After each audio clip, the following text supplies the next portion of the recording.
മാന്യ സുഹൃത്തുക്കളെ, ഇന്ന് നിങ്ങൾ കാണാൻ വേണ്ടിയിട്ട് പോകുന്നത് നമ്മൾ SM സ്ട്രീറ്റ് പോയിട്ട് തെണ്ടി തിരിഞ്ഞ് ഷോപ്പ് ചെയ്തിട്ടുള്ള ഒരു വീഡിയോ ആണ്. ബസ്സിൽ തന്നെ ഞങ്ങളെ തീറ്റ പരിപാടി തുടങ്ങിയിട്ടുണ്ട് കേട്ടോ. അപ്പൊ ഈ നേരത്തെ SMൽക്ക് വരാൻ കാരണം എന്താ വെച്ചിട്ടുണ്ടെങ്കിൽ നമുക്ക് നാളെ കോളേജിലോട്ട് പോകണം എന്നുണ്ടെങ്കിൽ കാഷ്വൽ ഷൂവും അതുപോലെ തന്നെ വൈറ്റ് സ്നീക്കേഴ്സും വേണം. നമ്മളെ യൂണിഫോമൊക്കെ അത് നിർബന്ധമാണ്. അങ്ങനെ എന്റെ കാലിന്റെ സൈസിന് തപ്പി പിടിച്ചൊന്ന് കണ്ടുപിടിച്ചു ഈ ഒരു ഷൂ എടുത്തിട്ടുണ്ടായിരുന്നത്. പിന്നെ നമ്മൾ നേരെ പോയിട്ടുണ്ടായിരുന്നത് 30 രൂപക്ക് അത്യാവശ്യം സാധനങ്ങൾ കിട്ടുന്ന ഒരു ഷോപ്പിക്കാണ്. ഈ ഷോപ്പിലുള്ള എന്തെടുത്താലും വെറും 30 രൂപയേ ഉള്ളൂ.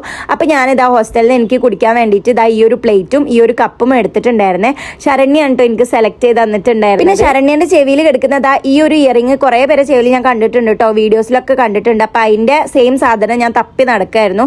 ആദ്യം റെഡാ കിട്ടിയത്, പിന്നെ എനിക്ക് ഗോൾഡനെ കിട്ടിയിട്ടുണ്ടായിരുന്നേ. 50 രൂപ ഉള്ളൂ SMല്. അങ്ങനെ അത് കഴിഞ്ഞിട്ട് ഞങ്ങൾ എനിക്കുള്ള സ്നീക്കേഴ്സ് നോക്കാൻ വേണ്ടിയിട്ട് പോയിട്ടുണ്ടായിരുന്നേ. ലെവക്ക് ഇവിടെ വന്നാലും തിന്നലെന്നാണ് മെയിൻ. എന്റെ മണ്ടപ്പങ്കാലായതുകൊണ്ട് 9 സൈസിലൊന്നും ഷൂ കിട്ടാനില്ല, റയറാണ്. അപ്പൊ ഞാൻ വിചാരിച്ച മോഡൽ കുറെ തപ്പി നടന്നതിന് ശേഷം കാഷ്വൽ ഷൂ എടുത്ത ഷോപ്പിലോട്ട് തന്നെ തിരിച്ചു വന്നു കേട്ടോ. അപ്പൊ ഇരുന്ന് കളിയാക്കാണ് ഇവര്. ഇപ്പൊ ഇവര് എന്തിനാ ചിരിക്കുന്നതെന്ന് വെച്ചാൽ ഇവര് രണ്ടാളോടും ഞങ്ങളോട് ചോദിച്ചു എന്തെങ്കിലും നിങ്ങളെ അടുത്ത് തിന്നാനുണ്ടോന്ന്. അത് ചോദിച്ച് ഞങ്ങളെ കവർ ഇവര് തുറന്നത് ഇവരെ കയ്യിലേക്ക് കിട്ടുന്നത് ഞാൻ വാങ്ങിയ പ്ലേറ്റ് ആണ് കേട്ടോ. അപ്പൊ അവർക്ക് ചിരി വന്നു, ഞങ്ങൾ എല്ലാവരും കൂടി നിന്ന് ചിരിക്കായിരുന്നു. അപ്പൊ ഞങ്ങൾ പറഞ്ഞു ഞങ്ങൾ ഫുള്ള് സ്റ്റാൻഡേർഡ് സാധനങ്ങൾ മാത്രമേ യൂസ് ചെയ്യുള്ളൂ, അതുകൊണ്ടാണ് 30 രൂപന്റെ പ്ലേറ്റ് ആയിട്ട് നടക്കുന്നതെന്ന്. പിന്നെ ഞങ്ങൾ നേരെ പോയത് അവിൽ മിൽക്ക് കുടിക്കാൻ വേണ്ടിയിട്ടാണ്.